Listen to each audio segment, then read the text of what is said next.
Olá, sou Marcelo Canal, presidente da Sociedade Brasileira de Mentoria Sistêmica, uma escola de formação de mentores e consteladores sistêmicos. E eu estou aqui hoje para falar com você sobre os princípios essenciais que agem nos organismos sociais, segundo a escola de Bert Hellinger.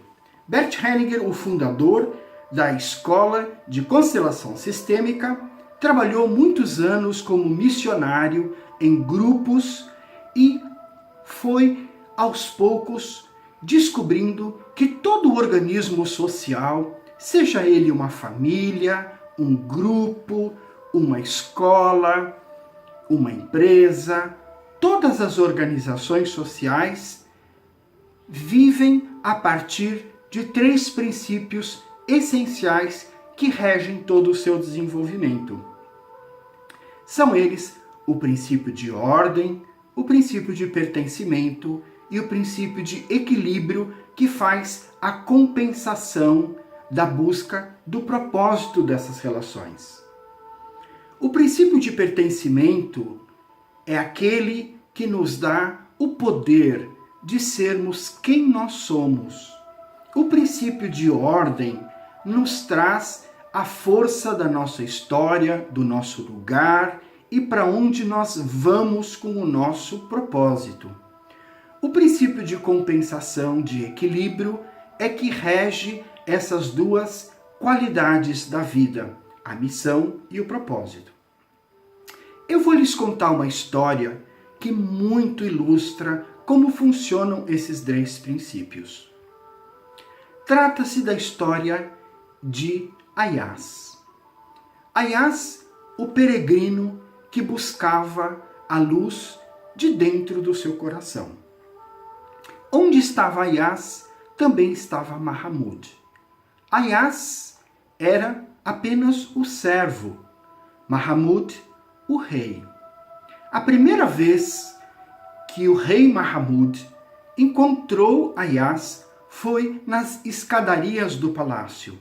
E aquele olhar e aquela candura logo foi atraindo Mahamud, que aos poucos foi desenvolvendo por ele uma profunda amizade. Já não se encontrava Aiás sem Mahamud e Mahamud sem Aiás. Com o passar do tempo, os ministros do rei foram se tornando enciumados por tal influência que Aiás exercia sobre a vida do rei. E prepararam uma intriga. Diziam: isso não é justo. Nós que somos o ministro do rei e esse peregrino que nada possui é tão mais influente do que nós. Chamaram um servo do palácio e ordenaram que ele seguisse todos os passos de Aiás e que lhe contasse tudo o que eles viam. Não demorou para que o servo viesse correndo ao ministro e lhe dissesse que ele descobriu sim que Aiás tinha um grande segredo. Sim, havia um corredor no fundo da ala dos serviços, que Aiás, no final do dia, lá se recolhia. Entrava, fechava a portinha do quarto, trancava, ficava horas lá dentro. Depois saía, trancava de novo e não deixava que ninguém entrasse lá. O ministro, ao saber disso, foi correndo fazer futricas para o rei. Quando o rei soube sobre isso, ele ficou muito irritado com aquela intriga dos seus ministros e colocou todos para fora. Foi a Aiás e perguntou: Aiás, você tem mesmo uma amizade por mim? Sim, majestade.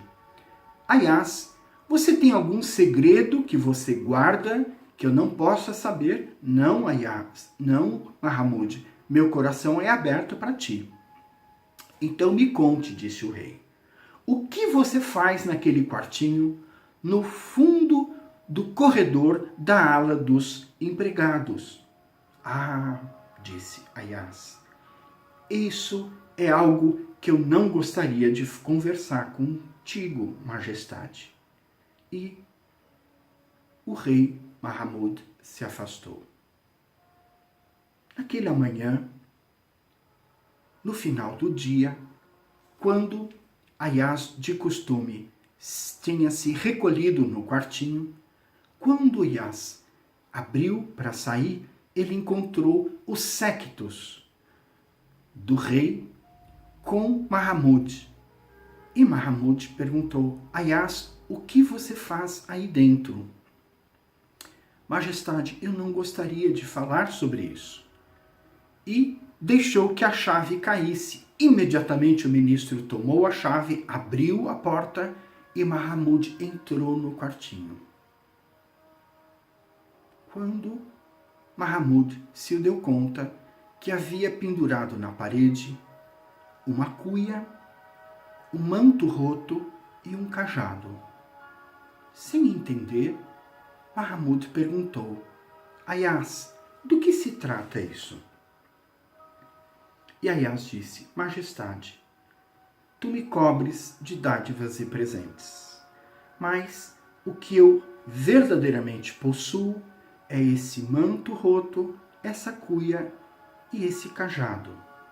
E todos os dias eu venho para cá para me lembrar de quem eu sou e o que pertence verdadeiramente a mim. Isso me dá paz e tranquilidade. E isso me permite ter toda essa relação desinteressada contigo, Senhor. Mahamud ficou ainda mais lisonjeado pela grandiosidade do coração de Aias. E dizem que naquele dia um rei curvou-se para beijar o pé do seu servo. É uma linda história que traz essa sabedoria da ordem, da hierarquia, da importância do poder e do lugar do pertencimento, da nossa verdadeira autoridade, desse quartinho no centro da nossa vida interior que nos lembra o que nós verdadeiramente pertencemos nesse mundo. Mas traz também essa intriga de quando alguém é colocado numa posição fora da ordem, fora do merecimento, e como esse não merecimento, esse não reconhecimento, essa não autoridade pode trazer muitas desavenças para um reino. Esses princípios podem ser perfeitamente entendidos e enxergados em vários tipos de organização e entender-lhes ali os problemas e levar essas organizações para o seu pleno desenvolvimento de propósito.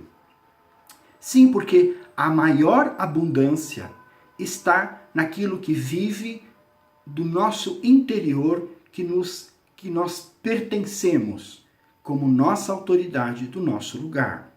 E o propósito, aquilo que tem como objetivo estar a serviço de uma causa.